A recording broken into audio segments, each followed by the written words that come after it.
In this video, we're diving into one of the biggest shifts in global renewable energy, a historic moment in the wind industry. For the first time ever, the world's top 4 wind turbine manufacturers are all Chinese. Goldwind, Envision, Mingyang, Windey. A clean sweep. And right behind them, holding the line for the West, Vestas sits in 5th place, the only non-Chinese company in the top 5. So how did China seize this level of dominance? What does it mean for Europe, the US, and the future of wind power? Let's break it down. Don't forget to click on that subscribe button and like this video, as it's the best way to support this channel. According to the latest Global Wind Report by the Global Wind Energy Council, China has become the undisputed center of global wind turbine manufacturing. 9 of the top 15 turbine makers are Chinese. 9 out of 15. This isn't just dominance, this is a complete restructuring of the industry. Girish Tanti of the Suzlong Group puts it simply: China has shown unprecedented capacity for technological absorption and an unmatched ability to scale production. In other words, if the world orders turbines, China delivers them fast, cheap, and at massive scale. Here's the global ranking from the top down. Goldwind, Envision, Mingyang, Windey, Vestas, the last Western manufacturer in the top 5, Siemens Gamesa, GE Vernova, Nordex, and then a wave of Chinese giants: CSIC Haizhuang, Dongfang Electric, Sany, Shanghai Electric. And rounding off the list, Suzlon, Enercon, Hitachi Energy. A lineup that shows one thing clearly: China controls the supply chain.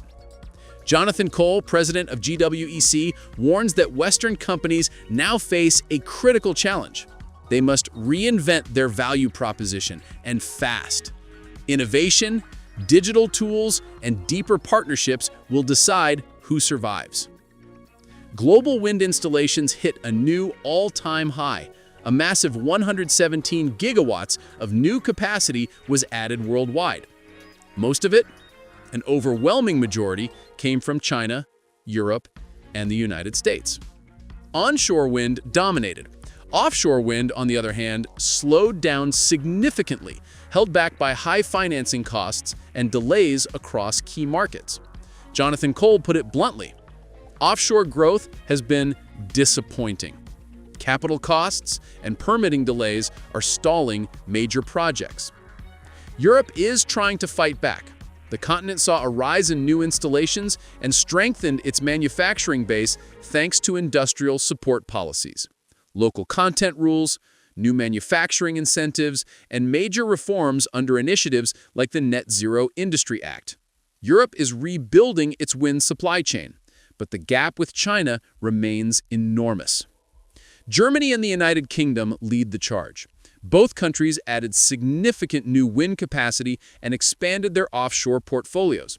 Still, the pace of auctions and grid expansion remains too slow to hit long-term goals. But here's the catch: record installations are hiding 2 major structural problems: negative electricity prices and overloaded and outdated electrical grids. Negative prices exploded in Europe, up more than 12 harv, driven by renewable oversupply and weak storage capacity. Ben Backwell of GWEC warns, without serious reform, many wind projects risk becoming financially unstable. And the grid situation is even worse. More than 3 terawatts of renewable projects are stuck waiting for grid connection. That's the equivalent of several thousand wind farms, just sitting, waiting. The solution?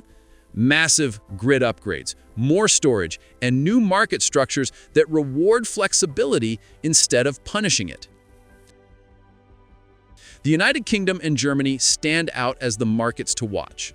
The UK is pushing hard towards major onshore and offshore wind targets, but financing and grid congestion remain major hurdles. Germany is surging with record onshore wind awards, driven by energy security priorities and industry strategy. These 2 markets will define Europe's momentum moving forward. Even with today's challenges, the outlook is bold. GWEC forecasts that global wind installations could climb even higher in the coming years, setting the stage for a rapid expansion toward the end of the decade. Under global climate commitments, the industry must triple its rate of growth to meet renewable energy targets. That means scaling from roughly 100 gigawatts per year to more than 300. If that happens, the world could pass 2,000 gigawatts of total wind capacity in the next few years. But only if countries fix their grids, unlock financing, and accelerate permitting.